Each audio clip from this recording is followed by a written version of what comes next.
nta demokarasi igera ica mu mitwe wabo. Ndetse yarigeze kubwira umuntu ati mbega iyo demokarasi mukiranira muzoyirya.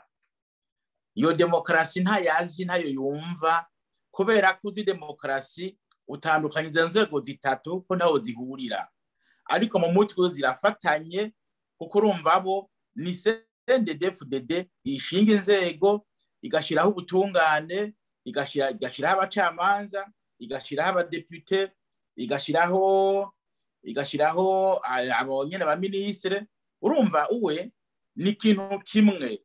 Urumva ntitwumvikana kuvyerekeye ingene igihugu kiri bwubakwe. Yaratweretse ko ntitwumva kumwe ingene igihugu cyo kubakwa, canke bwirizwa nshingiro rihari ibirimwo nta nibyo agisoma mu mutwe iwe. Niwe mukuru w'igihugu, niwe gihugu, nenja gituma iwe ntashobora kubitandukanya. Nta bya demokarasi biriyo rero, kuko Ndadaye ntiyarakeneye ko bamwubakira aeroport ngo bayimwitire, kuko ikibazo saho kiri. Ukunezereza Ndadaye, ukugirira irya Ndadaye, nukugira bya byumviro, gusonera agateka kazina muntu. Ico kintu yaragishira imbere. Yari kuvuga ati itunga ry'igihugu niryubahirizwe kandi ritunganywe neza, abantu bose bangana imbere y'amategeko kandi baronko ubasha bungana canke amahirwe angana imbere y'ibyo barekuriwe na leta n'amategeko, babironke babihawe na leta kuko ariko vyanditse. Burya ubutegetsi bw'ubu urabona bwaje buva mw'ishamba.